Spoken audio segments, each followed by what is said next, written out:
Guys मैं हूं कृतिका आदित्य। तो सबसे बड़ी चुनौती ये आती है कि अनुपमा आप किस तरीके से रिएक्ट करेगी जब वो ये सुनेगी कि अनुज उससे मोहब्बत करता है यानी कि प्यार करता है।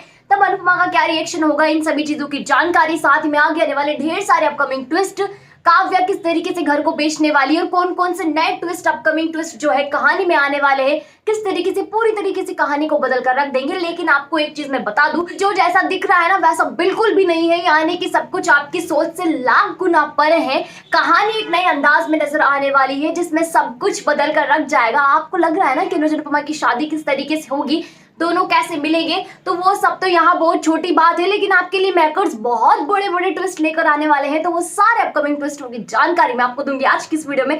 अगर आपने अभी तक चैनल को सब्सक्राइब नहीं किया, फटाफट से जाइए चैनल को सब्सक्राइब कर दीजिए। फिलहाल के लिए बिना किसी देरी के शुरू करते हैं आज की वीडियो।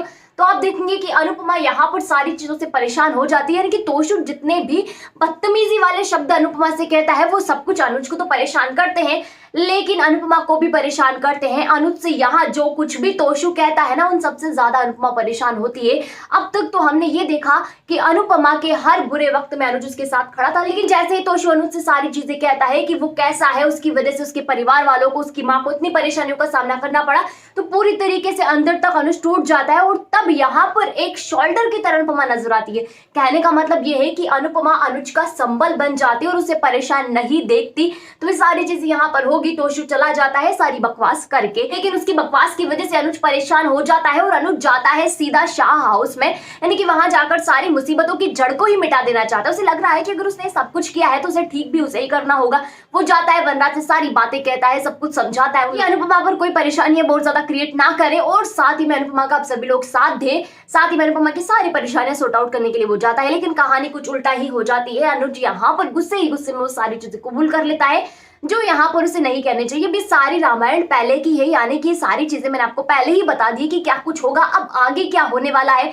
अनुपमा ये सारी चीजें सुन लेती है और सारी चीजें सुनने के बाद उसे सबसे ज्यादा गिल्टी फील होता है। उसे इस बात से परेशानी नहीं है कि अनुज उससे मोहब्बत करता है, अनुज ने उसे धोखा दिया है, बल्कि इस बात की उसे परेशानी है कि अनुज ने अपनी जिंदगी के इतने साल जो तन्हाई में गुजारे हैं, भाई साहब उसकी वजह से गुजारे हैं। अब उसे पता चला है कि अनुज ने इतने सालों तक शादी क्यों नहीं की, क्यों आखिरकार अनुज इतनी परेशानियों में रहा है, क्या कुछ है, किस वजह से उसने यहाँ पर समाज की ताने झेले हैं, सब कुछ उसने क्यों अनुपमा के लिए किया है। वो सारी चीजें जैसे ही अनुपमा को पता चलती है वो अनुज से नजरें चुराना शुरू कर देती है, यानी कि अनुज के साथ अपने दोस्ती का रिश्ता तो रखती है, लेकिन साथ ही में वो यहाँ पर ये भी सोच लेती है कि उसकी वजह से अगर अनुज की जिंदगी में परेशानियां क्रिएट हुई है तो उसे अब अनुज की लाइफ में और नहीं रहना। ये सारी चीजें अपने हिसाब से चल रही होती है, लेकिन कहानी इतनी आसानी से हो जाए ऐसा थोड़ी होगा, यानी कि ड्रामा ट्विस्ट ना ऐसा तो हो ही नहीं सकता।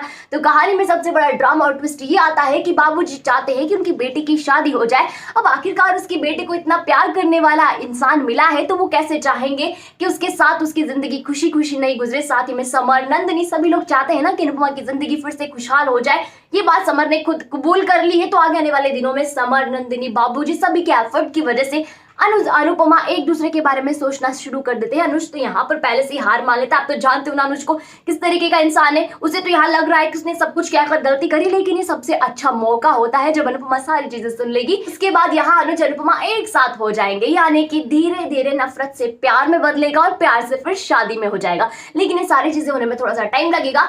इस चीज को कम टाइम में बनाने के लिए, यानी कि कम टाइम में हो जाएगी सारी चीजें। अनुज अनुपमा की शादी इतने कम टाइम में कैसे होगी, इम्पॉसिबल है, क्योंकि अनुपमा अनुज से इस तरीके से शादी तो करेगी नहीं। तो फिर क्या कुछ होगा, कुछ ऐसा कांड होने वाला है ना, यानी कि कुछ मिर्च मसाला ना लगे तो सब्जी जल्दी से नहीं बनती। तो वैसे ही यहाँ पर कहानी को जल्दी से घुमाने के लिए मेकर्स ने काव्या का ट्विस्ट डाल दिया है और काव्या घर को बेचने का पूरा काम कर लेती है। अनुज अनुपमा के बीच में जितनी भी दूरियां अब आएगी ना, वो दूरियां काव्या अब फिर से भर देगी। यानी कि काव्या ने तो यहाँ पर कुछ और ही सोचा था, लेकिन यहाँ कुछ और ही हो जाता है। वो क्या होता है कि काव्या घर की प्रॉपर्टी पे अपने नाम करवा लेती है, यानी कि उसे लगता है ना कि वनराज तो यहाँ एक ना एक दिन ऐसा हो जाएगा जब उसकी सारी प्रॉपर्टी वो किसी और को दे देगा, यानी कि अपनी बहनों के नाम कर देगा। यहाँ पर दयावान तो वो है ही सही और यहाँ मेरे नाम कुछ नहीं रहेगा। तो काव्या सोचती है कि मेरे नाम सब कुछ रहे, इसलिए मैं ऐसा करती हूँ कि सारी प्रॉपर्टी अपने नाम करवा लेती हूँ। जब मेरे नाम सारी प्रॉपर्टी हो जाएगी तब तो यहाँ पर मुझे फर्क ही नहीं पड़ेगा। वो सारी प्रॉपर्टी अपने नाम करवाती है, उसके बाद वो घर की प्रॉपर्टी को बेचने निकल जाती है, यानी कि भाई साहब उसका सौदा कर लेती है।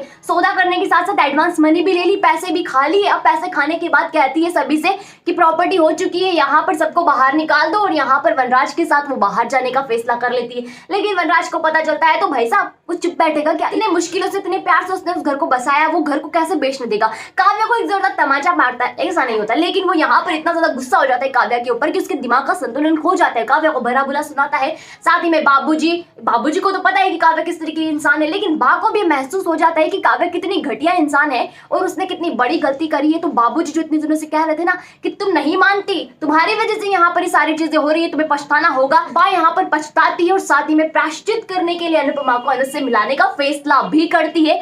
तो बाबूजी, समर, नंदिनी, साथ ही में अनुज जो सारी चीजें नहीं कर पाए ना, वो सारी चीजें कौन करेगा? वो सारी चीजें यहाँ पर बा करने वाली है। साथ ही में वनराज, तो भाई साहब उसकी अकल तो कभी ठिकाने लगेगी, बहुत दिनों बाद लगेगी, लेकिन जब भी लगेगी तब वो पछताएगा जरूर और काव्या उसकी जिंदगी से बहुत दूर जा चुकी होगी। तो ये सारी चीजें होने वाली है, ढेर सारे मजेदार अपकमिंग ट्विस्ट अब आपके लिए आने वाले हैं। आपको लग रहा होगा कि इतनी आसानी से नहीं होगा, लेकिन कहानी को घुमाने के लिए तो सारे ट्विस्ट डाले हैं, तो ये सारे ट्विस्ट दिन प्रतिदिन कहानी को एकदम मजेदार बनाते जा रहे हैं। ढेर सारा मजा अब आपको आने वाला है, तो सारी चीजें होंगी जैसा हमने सोचा था। जी हाँ, यहाँ पर अनुज अनुपमा एक होंगे, इतने आसानी से नहीं होंगे, लेकिन ये जो ट्विस्ट मैंने आपको बताया उस तरीके से होंगे। तो ये सारी चीजें होंगी। अगर आपको वीडियो अच्छी लगी हो तो वीडियो को लाइक कीजिएगा, शेयर कीजिएगा, कमेंट करके मुझे ये बताइएगा किस ट्रैक को देखने के लिए। साथ ही में क्या आप चाहते हो ना कि अनुज अनुपमा एक हो जाए, उनकी शादी हो जाए, क्या आप चाहते हो या नहीं चाहते, ये चीज मुझे कमेंट सेक्शन में कमेंट करके जरूर बताएं। साथ ही में वीडियो कैसी लगी ये भी मुझे बताइएगा। जिन लोगों ने अभी तक चैनल को सब्सक्राइब नहीं किया है, फटाफट से जाइए चैनल को सब्सक्राइब कर दीजिए, वहीं पास में नोटिफिकेशन के बेल आइकन का बटन है,